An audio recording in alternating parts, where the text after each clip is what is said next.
Good afternoon. I'm down on the program to talk about research,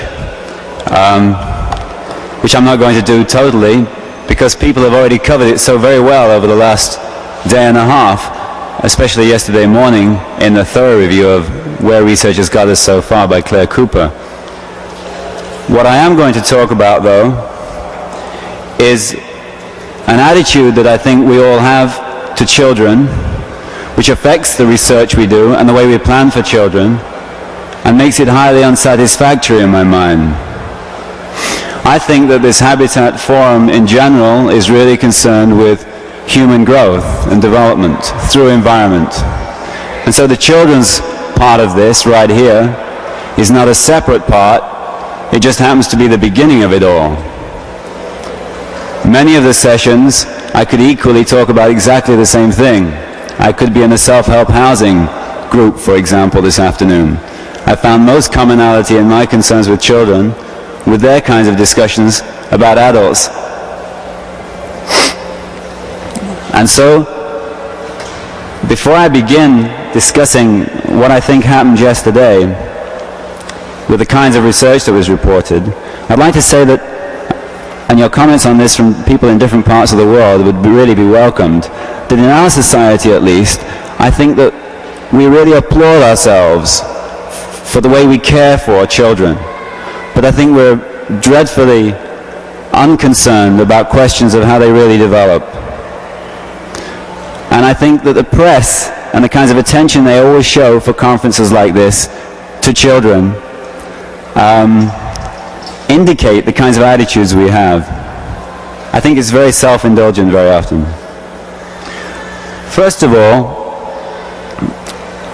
I'd like us to think a little bit, I hope you were all there yesterday morning, of the whole range of things that were suggested. Claire Cooper and Arvid Bengtsson, and to a certain extent Barbara Ward, pointed out a lot of environment behavior problems and solutions to them, with children in mind. There have been attempts in recent years, especially over the last couple of years, to try and compile all of these ideas for designers and planners. It becomes a massive task, as you can imagine. It becomes a compendium task. The problem with that is, one, of course, planners and designers don't have a lot of time, and two, we can never be sure that we're going to be rich enough to cover every unique situation. I've often heard that from the planning profession. Every situation is unique, how can we have guidelines? Well, in listening yesterday, I set myself the exercise of trying to find some underlying concepts that ran through what everybody was saying. I came up with 3 or 4. I'll give you them. First of all, there was a discussion of what I would call the importance of diversity. It was mentioned by all 3 speakers in the morning. As a basic ecological principle, children should have the choice to contact a wide range of environments, a rich, diverse set of environmental experiences.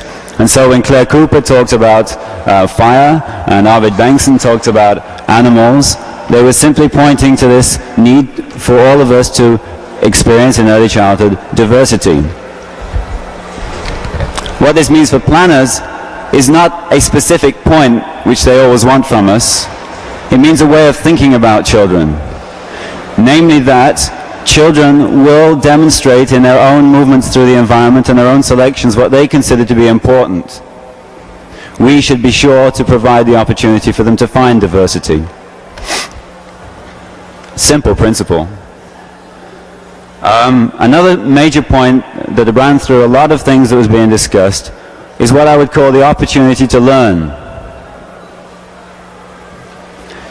Danger was discussed, for example, by Barbara Ward and others.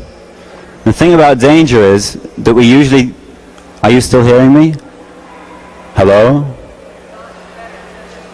Okay. Are you really hearing me loud at the back? Yes? Great. Okay. The thing about danger is that dealing with that, we don't want to remove danger. Neither do we want, as I've heard many people say, to give danger opportunities to make an exciting environment for children. What we're really concerned is that they have the opportunity to engage with danger without breaking their neck. And what's concerned there is negotiation. Children should have the opportunity to negotiate in a relatively safe way with the environment. And when you start to look at the dynamics of that, you realize something that's fundamental to all of these things. Namely that we shouldn't just be looking at children in the environment, but children as part of a social, complex social and physical system. And in the example that Barbara Ward gave us, for example, she talked about parents not being able to watch their children from 300 feet up in a high-rise situation because they can't take care of the children, they can't watch them. In fact, it's really not that way at all. If we're concerned with human development, we are concerned with children being able to find themselves engaging with the world independently and competently, which often requires them being completely outside of their parents, even from a very young age. What should never be broken, though, is the opportunity for one of those two elements, namely a parent or child, to contact the other whenever he or she wants. So it's a dynamic, interactive situation. It nearly always is. We never talk in terms of interactions. Rarely do we talk in terms of relationships. We always come up with piecemeal statements about this situation, this problem, this problem, this problem. Only when you start to combine these things do you start to see these dynamics. To give you an example of that, beyond the high-rise situation, if I could just elaborate a little more, this is not new stuff. It's just that psychologists don't talk about this anymore because they don't deal with complex, dynamic, interactive systems, as you all know. Froebel, who is my hero, 100 and odd years ago, 150 years ago, talked about this when he was conceptualizing the kindergarten, which means children's garden. And he wrote a book on the education of man where he really discusses how parents have to really allow their children to grow. For example, climbing a tree. If you reach out and catch the kid every time, the kid will never learn to climb a tree. Furthermore, he'll never dare to climb a tree. Another example, much closer to home for all of us, busing. I found, and others of my colleagues have found, that children do not know from a very young age how their home relates to school. That is to say, they have no conception mentally of where they are in relationship to their mother or their father. That's especially crucial in our society with regard to the mother because, as you know, she's usually the caretaker. What this means is that if that child's ever in trouble or feels in trouble, the child will be really disturbed because he or she cannot maintain that link. Busing, of course, is really discussed a lot. I have still, to this day, not read any kind of sensitive discussion of what busing means for children. There is never any statement of the experience of busing. Not just the ride, but what it means when you get to the end of the journey, away from home. So what I'm appealing for there, in all of this, is an ecological approach to looking at children. Looking at them as organisms as part of a complex environment. Again, in terms of competence, children should have opportunities to make all kinds of decisions themselves. We heard from Robin Moore, from Claire Cooper, from Arvid Bengtsson, that children should be able to manipulate the environment. That's one kind of manipulation, that is, building things, making things, super important. I could document to you in a very vivid way how much more that is denied girls in our society than boys. Again, I can't talk very confidently about other cultures, only North America and Western Europe. Also, the way one is allowed to move away from the home is really a kind of manipulation. And if you find your space entirely defined by adults, and your movements in time, that is, your day, done by adults and prescribed, as we find, I'm afraid, especially in suburban North America, what that means is that children have very few opportunities to make decisions for themselves. That is extremely important. I think suburban America really prides itself on its care for children. It's gone too far. Furthermore, it's conceived of it wrongly, I think. It's conceived of it in terms of caretaking. The same is true of planning. We always think in terms of particular problems, particular solutions. Always in terms of taking care.